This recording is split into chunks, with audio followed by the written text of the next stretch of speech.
स्वागत है साइंस जीवी चैनल पे। बच्चों, आज हम करने वाले हैं क्लास 8 का साइंस का प्रैक्टिस पेपर या सैम्पल पेपर, जो कि डायरेक्टरेट ऑफ एजुकेशन की तरफ से रिलीज़ किया गया है। और जैसे कि आपको पता है, अभी तक जितने भी पेपर्स हुए हैं उनमें सैम्पल पेपर के पैटर्न पे हूबहू क्वेश्चंस आया है। तो आपका साइंस के एग्ज़ाम में भी सैम्पल पेपर आप ज़रूर करके चले जाओ और अच्छे से इसके सॉल्यूशंस देख लो। इसी से रिलेटेड क्वेश्चंस, ऐसे ही ज़रूरी नहीं एग्जैक्ट सेम क्वेश्चन आए, कुछ क्वेश्चंस तो एग्जैक्ट सेम भी आते हैं, बट कुछ क्वेश्चंस ऐसे होंगे जो उसी पैटर्न में उसी चैप्टर से रिलेटेड आएंगे। तो इसको अच्छे से देख लो। जैसे कि आपको पता है 2.5 घंटे का पेपर होगा 60 मार्क्स का, और उसमें आपके टोटल 15 क्वेश्चंस होते हैं मेनली। पहला जो सेक्शन है उसमें short questions 1 mark, fill in the blanks इस टाइप के होते हैं, जो कि 12 क्वेश्चंस होते हैं। और उसके बाद लास्ट का जो सेक्शन है सेक्शन सी, उसमें भी सारे आपके शॉर्ट आंसर से मल्टीपल चॉइस क्वेश्चंस ही होते हैं। तो आपका सेक्शन ए और सेक्शन सी जो है वो आपका 24 मार्क्स का होता है, और सेक्शन ए आपका 12 मार्क्स का। इन दोनों को मिला दिया जाए तो 36 मार्क्स आप बहुत आसानी से ला सकते हो। इसके अलावा भी जो बाकी सेक्शन में जो आपका 24 मार्क्स का है सेक्शन बी, उसमें भी आप अगर चाहो तो 15 से 20 नंबर आसानी से ला सकते हो। तो इस पेपर में 50+ नंबर बहुत आसानी से आप ला सकते हो अगर अच्छे से तैयारी आप कर लेते हो। तो पहला जो देखें हम, पहला क्वेश्चन सेक्शन ए का, इसमें टोटल 12 क्वेश्चंस हैं। पहला है same kind of plant grown and cultivated on a large scale area. तो हम हिंदी इंग्लिश दोनों में रहेंगे, दोनों में देख लेंगे, पहले इंग्लिश में फिर हिंदी में। तो एक ही तरह के पौधे जब लगाए जाते हैं बहुत बड़े एरिया में, तो उन्हें हम इंग्लिश में कहते हैं क्रॉप और हिंदी में कहते हैं फसल। ठीक है, अभी आगे हम देखेंगे, हिंदी में भी मैं लिख दूंगा। फिर एक एग्जाम्पल बताना है जहाँ पर applied force cause a change in the shape of object. तो जैसे अगर आप बैलून को फुलाओगे और उस पर आप प्रेशर लगाओ तो क्या होता है, उसका शेप चेंज हो जाता है। ठीक है, तो वहाँ उसका एक एग्जाम्पल कोई सा भी दे सकते हो। फिर सबसे कम जो प्रदूषित करने वाला फ्यूल कौन सा है, तो ये आपको बहुत इंपॉर्टेंट है, आता ही आता है, यह है CNG। रबी क्रॉप बताना है जो कि एक दाल भी है। तो रबी क्रॉप क्या होते हैं, तो जो सर्दियों के समय में लगते हैं, जो अभी के समय में लग रहे होंगे। तो आपको रबी क्रॉप के साथ साथ एक बताना है जो कि दाल की तरह भी हम इस्तेमाल करते हैं। तो आपको पता है मटर और जो चना है वो अभी सर्दियों में ही लगाते हैं, तो दोनों हम एक प्रकार से दाल के रूप में भी इस्तेमाल करते हैं। तो इंग्लिश में हम उसे कहते हैं पी मटर को, और चना को कहते हैं ग्राम। तो ये दोनों जो है ये रबी क्रॉप भी है और पल्सेस में भी आते हैं। फिर है वीड्स क्या होते हैं, खरपतवार क्या होते हैं, तो अनवांटेड प्लांट्स जो हैं उनको हम कहते हैं वीड्स। फिर ये पहले ये 4 शॉर्ट क्वेश्चन थे। उसके बाद आपको कहा गया ट्रू और फॉल्स में से कोई आपको बताना है। पहला है force has magnitude as well as direction. तो बिल्कुल फोर्स का मैग्नीट्यूड और डायरेक्शन दोनों होता है, तो ये क्या हो जाएगा, ट्रू। फिर identify the part which vibrates to produce sound in a flute. एक बांसुरी में कौन सा पार्ट है जिससे साउंड प्रोड्यूस होता है। तो बांसुरी में आपने देखे होंगे बहुत सारे छेद होते हैं, जब हवा उसमें फूंकते हो तो उससे बाहर निकलता है, तो उसे हम कहते हैं इंग्लिश में कहते हैं एयर कॉलम, और हिंदी में कहा जाता है वायु स्तंभ। तो वायु स्तंभ या एयर कॉलम के वाइब्रेट करने से जो है फ्लूट में वो साउंड प्रोड्यूस होता है। फिर है फॉसिल फ्यूल, जो जीवाश्म ईंधन है उनको लैब में बनाया जा सकता है, तो ये फॉल्स है, इनको तो बहुत समय लगता है बनने में। फिर एक इलेक्ट्रोस्टैटिक फोर्स, ये आपको बताना है। तो इलेक्ट्रोस्टैटिक, जैसे अगर आप देखो स्थिर आवेशित कण में हम पेपर के कोई स्केल से चिपकाते हैं तो वो आपका हो गया इलेक्ट्रोस्टैटिक फोर्स। या जो आपका प्लास्टिक जो है वो आपके attraction of plastic wrap to your hands after you remove from its package. बहुत बार आप देखते हो प्लास्टिक को अगर निकालो तो आपके हाथ से वो चिपकने लगता है ना, तो ये भी एक प्रकार का क्या है, इलेक्ट्रोस्टैटिक फोर्स का ही एग्जाम्पल है। ठीक है, तो ये सभी इलेक्ट्रोस्टैटिक फोर्स के एग्जाम्पल है। फिर उसके बाद है कोक। कोक जो है ये कार्बन का ऑलमोस्ट प्योर फॉर्म है, तो ये बिल्कुल सही है, कार्बन का बिल्कुल 99% प्योर फॉर्म होता है कोक। फिर है the process of depositing a layer of any desired metal on another material by means of electricity. कि किसी एक धातु की दूसरे धातु पे परत चढ़ाने को हम क्या कहते हैं, तो उसे हम कहते हैं विद्युत लेपन। इलेक्ट्रिसिटी की सहायता से, सॉरी हिंदी में विद्युत लेपन, हिंदी वाला जब करेंगे तब देखते हैं, ये इंग्लिश वाला है, तो इसको हम कहते हैं इलेक्ट्रोप्लेटिंग। क्या कहा जाता है, इलेक्ट्रोप्लेटिंग इसका आंसर हो जाएगा। तो यहाँ से क्वेश्चन आता है, ये ध्यान रखना आप। फिर है a force can act on an object only when it is contact. क्या फोर्स का तभी अप्लाई हो सकता है जब वो कांटेक्ट में हो, स्पर्श में हो? तो बिल्कुल ऐसा नहीं है, नॉन कांटेक्ट फोर्स भी होते हैं। और force per unit area is called gravity, तो ये भी फॉल्स है। फोर्स पर यूनिट एरिया जो है वो क्या कहलाता है? प्रेशर। फिर है process of separation of different constituent from petroleum. Petroleum के अलग अलग जो भाग है उनको अलग अलग करने की जो विधि है पेट्रोलियम से, वो क्या कहलाता है? इंग्लिश में हम कहते हैं उसे रिफाइनिंग, और हिंदी में कहते हैं परिष्करण। तो इंग्लिश का है तो ये रिफाइनिंग हो जाएगा। फिर ये था आपका 12 क्वेश्चन जो कि 1 मार्क्स के थे, काफ़ी ईजी थे। फिर है रॉकेट जो है उसको ऊपर की तरफ लॉन्च किया जाता है ऑर्बिट में, तो 2 फोर्स बताने हैं जो कि रॉकेट के ऊपर काम करते हैं after leaving the launch pad. तो कौन कौन से फोर्स रॉकेट पे काम करते हैं? तो जो रॉकेट फोर्स लगा रहा होता है ऊपर की तरफ, तो उसको तो हम कहते हैं थ्रस्ट, ठीक है, जो ऊपर की तरफ प्रेशर लगाता है और पृथ्वी उसको अपनी तरफ खींचती है। तो एक बल हो गया आपका थ्रस्ट, और दूसरा जो फोर्स हो गया वो कौन सा हो गया? ग्रेविटेशनल फोर्स, जो गुरुत्वाकर्षण बल है। तो 2 तरह के फोर्स लगते हैं, एक ग्रेविटेशनल फोर्स। तो 2 टाइप्स के फोर्स जो हैं वो एक्ट करते हैं किस पे? रॉकेट पे। फिर है squeezing a piece of lemon between the 2 fingers to extract it juice, identify the agent exerting the force and the object on which its act. इसमें आपको बताना है कि अगर आप एक नींबू को अपने हाथ से उसको दबाते हो उसका जूस निकालने के लिए, तो आपको बताना है कि जो एग्जर्टिंग द फोर्स कौन लगा रहा है। तो फोर्स कौन लगा रहा है? तो उस पर हमारे फिंगर्स फोर्स लगा रहे हैं। और किस पर फोर्स लग रहा है? तो वो लग रहा है किस पे? जो लेमन है उसके ऊपर फोर्स लग रहा है। फिर है तीसरा question, you have been given 2 copper plate, 2 copper plates दिए हैं सेम साइज़ के, कॉपर सल्फेट सॉल्यूशन है।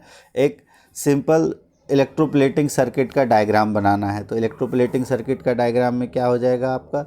इस तरीके का। इसमें आप एक रॉड लोगे कॉपर का, और यहाँ भी आप एक लोगे कॉपर प्लेट्स, ठीक है। इस तरफ आपका इसके अंदर हो जाएगा कॉपर सल्फेट, और एक तरफ एनोड एक तरफ कैथोड। और यहाँ पे जब आप जोड़ोगे इसको बैटरी से, ठीक है, इसको और इसको जब आप जोड़ोगे बैटरी से, यहाँ से और इधर से जोड़ोगे, बैटरी से आपने जोड़ दिया,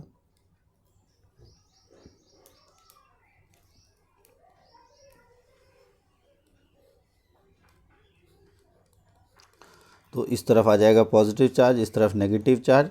और यहाँ से जो है एक तरफ कॉपर डिपॉजिट होगा, एक आपका बनेगा एनोड, एक बनेगा कैथोड। इस तरफ होता है एनोड, इस तरफ होता है कैथोड। एनोड से क्या है कि अच्छा, ये पॉजिटिव नेगेटिव देख लेना, कैथोड के ऊपर पॉजिटिव होता है, एनोड के ऊपर नेगेटिव होता है। यहाँ से इलेक्ट्रॉन निकलता है, कैथोड तक इलेक्ट्रॉन जाता है, यहाँ पर कॉपर डिपॉजिट होगा और यहाँ पर कॉपर डिज़ोल्व होगा। और इसके अंदर जो सॉल्यूशन है वो कॉपर सल्फेट का आएगा। आपका डायग्राम इसका एक बार देख लेना, नहीं तो रिवीजन क्लास जब हम लेके आएंगे तो अब इसमें आपका ले आएंगे। फिर है जो फ्री एंड है टेस्टर का, जब उसको सॉल्यूशन में डिप करेंगे तो मैग्नेटिक नीडल डिफ्लेक्शन क्यों शो करती है?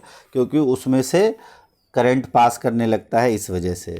फिर चौथा क्वेश्चन है, पेंडुलम जो है वो 40 टाइम्स 4 सेकंड में 40 बार जो है वो ऑसिलेट करती है। तो टाइम पीरियड निकालना है और फ्रीक्वेंसी। तो टाइम पीरियड क्या होता है कि एक ऑसिलेशन में कितना समय लगा। तो अगर 4 सेकंड में 40 टाइम है, ये 40 टाइम करने के लिए 4 सेकंड लग रहा है, तो एक करने के लिए कितना होगा? देखो 40 करने के लिए लग रहा है 4 सेकंड, तो एक करने के लिए कितना होगा? 4/40 सेकंड। तो ये हो जाएगा 0.1 सेकंड इसका टाइम पीरियड हो गया। और फ्रीक्वेंसी जो है एफ, या फ्रीक्वेंसी को हम न्यू से भी लिखते हैं, या फ्रीक्वेंसी आप ऐसे देख ले, वो क्या होता है 1/T, 1/ टाइम पीरियड, या फिर कि एक सेकंड में कितनी आवृत्तियाँ हो रही हैं। तो एक सेकंड में कितने ऑसिलेशन हो रहे हैं? 4 सेकंड में अगर 40 होंगे तो एक सेकंड में कितना हो जाएगा? 40/4, और ये आ जाएगा 10। तो इसका आंसर हो जाएगा 10 हर्ट्ज़। फ्रीक्वेंसी की इकाई क्या होती है? हर्ट्ज़, यूनिट होती है हर्ट्ज़। फिर है major groups of micro organisms, ये बहुत इंपॉर्टेंट क्वेश्चन है, आता ही आता है। तो आपके 4 मेजर ग्रुप्स हैं इंग्लिश में अगर देखें तो वो क्या क्या हैं? तो सबसे पहला है आपका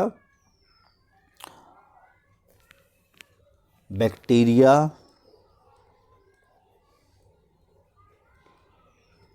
फिर उसके बाद है आपका एल्गे, फंजाई, और चौथा प्रोटोजोआ, ठीक है। जीवाणु, कवक, शैवाल और प्रोटोजोआ, ये 4 सूक्ष्म जीव होते हैं। इसके अलावा एक वायरस भी है। तो ये 5 मुख्यतः होते हैं। फिर लॉ ऑफ रिफ्लेक्शन क्या होता है कि जब किसी भी रिफ्लेक्टिंग सरफेस पे कोई लाइट इंसिडेंट करती है और वो जितने एंगल से इंसिडेंट करती है उतने ही एंगल से रिफ्लेक्ट कर जाती है, ठीक है। और यहाँ पे आपका ये नॉर्मल, तो ये एंगल आई और ये एंगल आर, तो एंगल आई जो है वो एंगल आर के बराबर होता है, जिसे हम कहते हैं एंगल ऑफ इंसिडेंस और एंगल ऑफ रिफ्लेक्शन बराबर होता है। तो ये डायग्राम आपको इसमें बता देना है। फिर एंटीबायोटिक प्रतिजैविक क्या होते हैं, तो जो माइक्रो ऑर्गेनिजम्स या जो बैक्टीरिया या जो खतरनाक जो जीवाणु है, हम हानिकारक जीवाणुओं के वृद्धि को रोके, उनको हम क्या कहते हैं, एंटीबायोटिक्स। और इसमें क्या प्रिकॉशंस लेने चाहिए, पहला कि डॉक्टर के सलाह पे ही हमको प्रिकॉशन ये एंटीबायोटिक्स का इस्तेमाल करना चाहिए। फिर है एक माइक्रो ऑर्गेनिज्म बताना है जो कि नाइट्रोजन को फिक्स करता है, एटमॉस्फेरिक जो वायुमंडलीय नाइट्रोजन को फिक्स करता है। ये क्वेश्चन बहुत बार आता है, आपके एग्जाम में भी आएगा ही आएगा, वो है राइजोबियम, जो कि वायुमंडलीय नाइट्रोजन को स्थिर करता है। तो पहले 7 क्वेश्चन, अब इसको फटाफट हिंदी में भी देख लेते हैं। जैसे में कहा गया है, एक ही तरह के पौधों को बड़े स्थान पर उगाया जाता है तो उसे क्या कहते हैं, फसल, ठीक है। बल जो है वो उसके शेप में चेंज ले आए, तो उसमें कोई सा भी का एग्जांपल दे सकते हो। जैसे हम बैलून को दबाते हैं तो उसके शेप में चेंज आ जाए, आप स्प्रिंग को दूर से खींचो फोर्स लगा के तो उसके शेप में चेंज आ जाता है। वाहन के लिए सबसे कम प्रदूषित ईंधन है, तो सबसे कम प्रदूषित ईंधन है सीएनजी। रबी फसल जो कि दालों में एक है, अभी हमने कर लिया, मटर या चना में से कोई एक एग्जांपल दे देना। फिर है खरपतवार क्या है, ये गलत दिया हुआ मातम। खरपतवार क्या है कि अवांछनीय पौधे कहलाते हैं खरपतवार। बल में परिमाण के साथ साथ दिशा भी है, तो बिल्कुल सही है। और जो ध्वनि है वो किससे बनती है, बांसुरी में, तो वो होता है आपका वायु स्तंभ।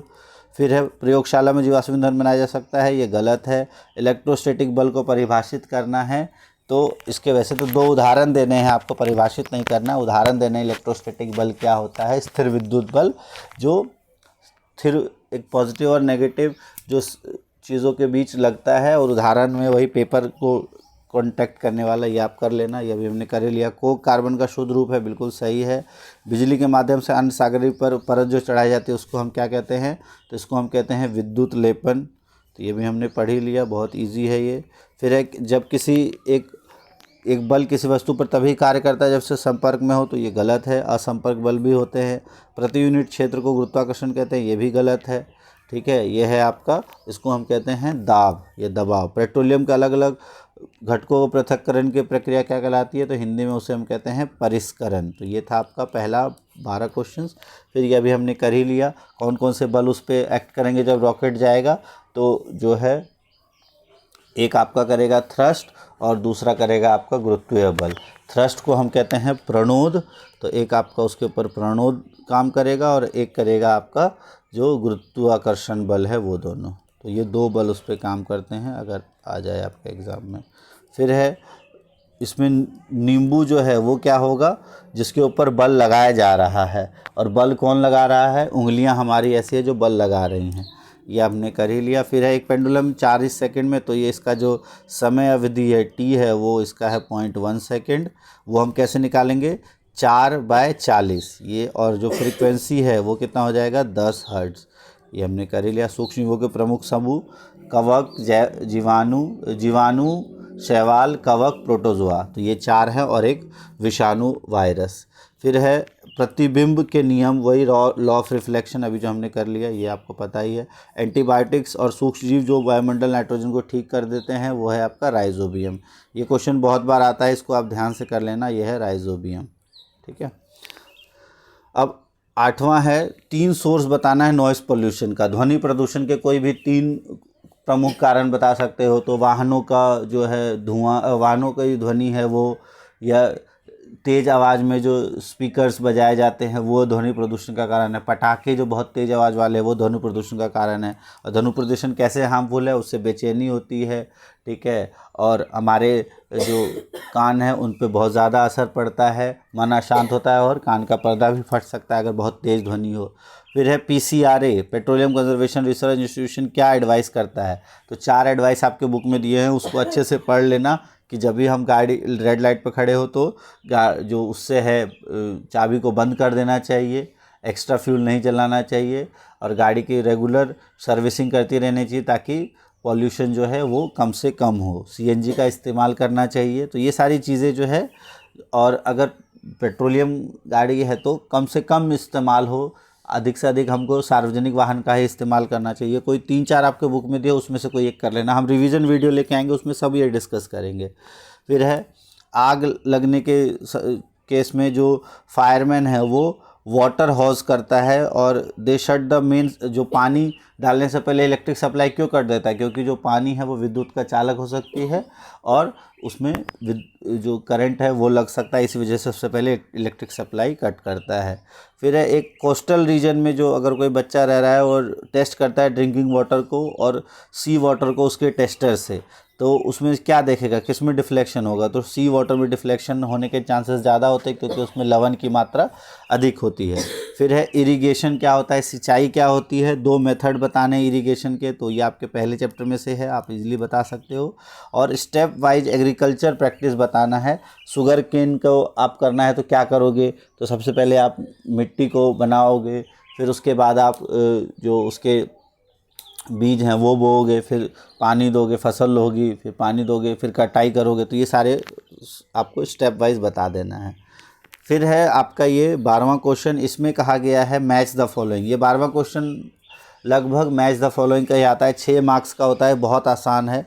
जैसे process of fusion of gametes, जो युग्मक है उनके मिलने को हम क्या कहते हैं, तो वो कहते हैं हम फर्टिलाइजेशन। तो पहले का 3। जो एग्स आर प्रोड्यूस्ड हेयर, जो एग है या जो अंडाणु है वो कहाँ पर बनता है, तो वो बनता है अंडाशय में। तो इसका हो जाएगा ऑप्शन नंबर 5। फिर है जो term used for bulges observed on the side of body of hydra, जो हाइड्रा है उसमें जो एक उभार आ जाता है उसको हम क्या कहते हैं, बल्ज को क्या कहते हैं, बर्ड्स। तो ये हो जाएगा बर्ड्स। फिर है अमीबा में किस प्रकार का जो फिजन होता है, तो वो होता है बाइनरी फिजन। तो ये इसका हो जाएगा 6। और इन विट्रो फर्टिलाइजेशन को हम क्या कहते हैं, तो शॉर्ट में हम कहते हैं आईवीएफ, ये टेस्ट ट्यूब बेबी भी उसे कहा जाता है। फिर है sperm are produced in male reproductive organs, तो इसका हो जाएगा टेस्टिस। तो इस तरीके से बहुत इजी इसमें से आ सकता है आपका क्वेश्चन। फिर आपका इस तरह के क्वेश्चंस होंगे जो कि 2-2 मार्क्स के क्वेश्चन हैं और बहुत इजी क्वेश्चंस हैं आपके। इसमें जैसे आपको कहा गया है कि जो लाइट हमारे आँखों में एंटर करती है उसे कौन कंट्रोल करता है, कॉर्निया, आइरिस, आईलेंस या सिलियरी मसल्स। तो इसको कौन कंट्रोल करता है, आइरिस या पुतली। फिर है जो अगर लोगों को दूर देखने की दिक्कत हो रही है, अगर वो दूर की वस्तु सही से नहीं देख पा रहा है तो उसको कौन सी बीमारी है, तो उसको है मायोपिया, निकट दृष्टि दोष। ठीक है। फिर है इसमें से आपको बताना है कौन सा स्टेटमेंट करेक्ट है रॉड्स और कोन्स के लिए। कोन्स जो है वो डिम लाइट में सेंसिटिव होते हैं, कोन्स जो है वो ब्राइट लाइट में सेंसिटिव होते हैं, रॉड्स जो है वो ब्राइट लाइट में सेंसिटिव होते हैं, या रॉड्स जो है कलर को सेंस करते हैं। तो इसका सही है कोन्स जो है वो तेज प्रकाश में कोन्स और मंद प्रकाश में रॉड्स जो है वो काम करते हैं। फिर है which of the following action is not advisable, हमारे आँख की देखभाल के लिए कौन सा सही नहीं है, तो सूरज को डायरेक्ट नहीं देखना चाहिए, बिल्कुल ये एडवाइजेबल है। अपनी आँखों को रब करना चाहिए अगर कोई पार्टिकल चला जाए, तो यही आंसर होगा जो नहीं, ये हमें नहीं करना चाहिए। पानी से पहले धो लेना चाहिए। कभी भी पढ़ना हो तो एक दूरी बना के पढ़ना चाहिए किताबों को रख के, और अपने खाने में विटामिन ए को ज़रूर शामिल करना चाहिए। तो ये अभी हमने कर ही लिया इसको। इसमें फिर ये वाला देख लेते हैं जिसमें युग्मों के संलयन की प्रक्रिया क्या कहलाती है, निषेचन। अंडे का उत्पादन कहाँ होता है, अंडाशय में। हाइड्रा के जो शरीर है उसको हम उभार को क्या कहते हैं, बड। ठीक है, उसको हम बड कहते हैं। फिर अमीबा में किस प्रकार का विखंडन होता है, द्विविखंडन होता है। इन विट्रो फर्टिलाइजेशन के लिए आईवीएफ हो गया। और अच्छा, इसको बड और इसको कली भी कहा जाता है।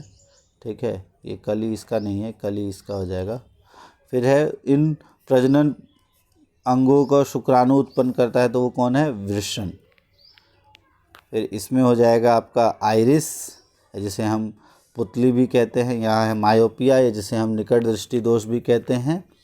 शंकु जो है वो क्या करता है, उज्जवल प्रकाश जो है उसके प्रति संवेदनशील होता है। ऑप्शन नंबर बी इसका सही आंसर होगा। फिर आँखों की देखभाल के लिए आँखों को रगड़ना नहीं चाहिए, ये जो है आँखों को रगड़ना ये गलत ऑप्शन है।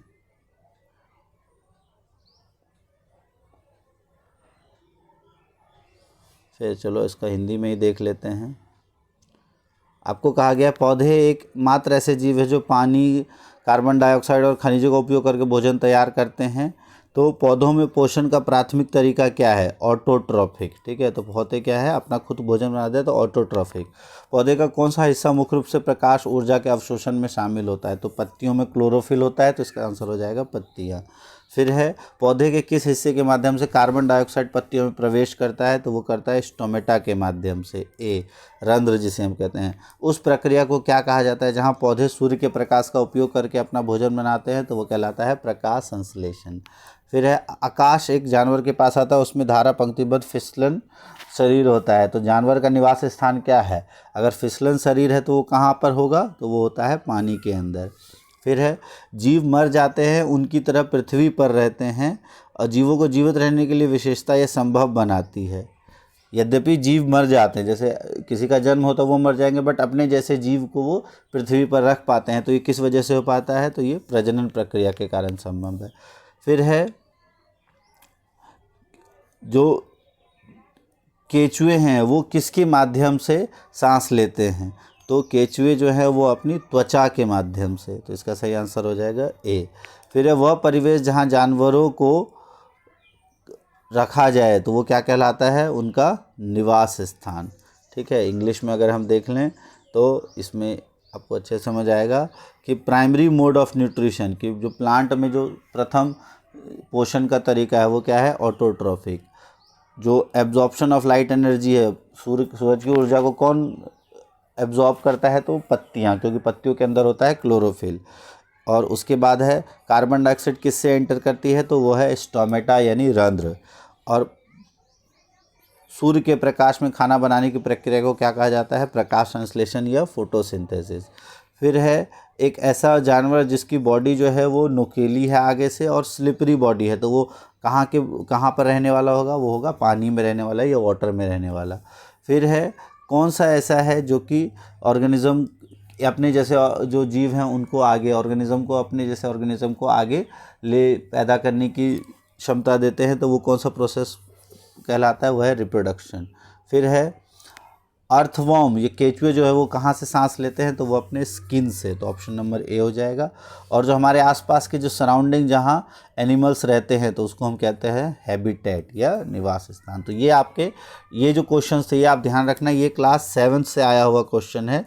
जो आपका 8 का है वो क्लास 7 और 6 से ही ये क्वेश्चंस आते हैं तो आपके एग्ज़ाम में, तो इसको आप ध्यान रखना। ये आपका 8 से नहीं आएगा, ये आपका क्लास 7 से आया हुआ है, जिसमें प्रकाश संश्लेषण के बारे में आपको दिया हुआ है। ये आमतौर पर शायद क्लास 6 का है, तो हो सकता है क्लास 6 से भी कुछ क्वेश्चन आ जाए। तो ये वाला चैप्टर क्लास 6 का कर लेना, जिसमें जानवरों और उनके निवास स्थान के बारे में दिया है। क्लास 7 में जो आपका पादपों में पोषण है उसके बारे में कर लेना, हो सकता है उससे क्वेश्चन आ जाए। और बाकी जो है ये हमने पूरा लगभग एक सैम्पल पेपर कर ही लिया है। एक और सैम्पल पेपर कोशिश करेंगे करने की, और जो आपका एक अगर हम देखें एक सैम्पल पेपर और लेके आएंगे एग्ज़ाम से पहले क्योंकि 4 तारीख को एग्ज़ाम है तो काफ़ी समय है। और एक पूरा रिवीजन वीडियो, एक हिंदी में और एक इंग्लिश में हम लेके आएंगे। तो अगर आप कुछ चाहिए हो वीडियो तो इस पे कमेंट ज़रूर करना कि सर ये इस चैप्टर के वीडियोस लेके आ जाइए, और जल्दी ही हम लेके आएंगे। तब तक आप इससे रिवाइज़ कर लो, इसी तरह का पेपर आपके एग्ज़ाम में आएगा। मैथ्स और इंग्लिश और उसके बाद सोशल साइंस का भी पेपर लगभग उसी पैटर्न पे आया है और काफ़ी बच्चों की मदद भी हुई है। और अगर आपका पेपर कैसा गया है बाकी सब्जेक्ट्स का वो भी ज़रूर कमेंट में लिखो, और आपको इन वीडियो से कुछ फ़ायदा हो रहा है तो भी लिखो। और ऑल द बेस्ट बाकी एग्ज़ाम्स के लिए तैयारी करते रहो। Thanks for watching science ji.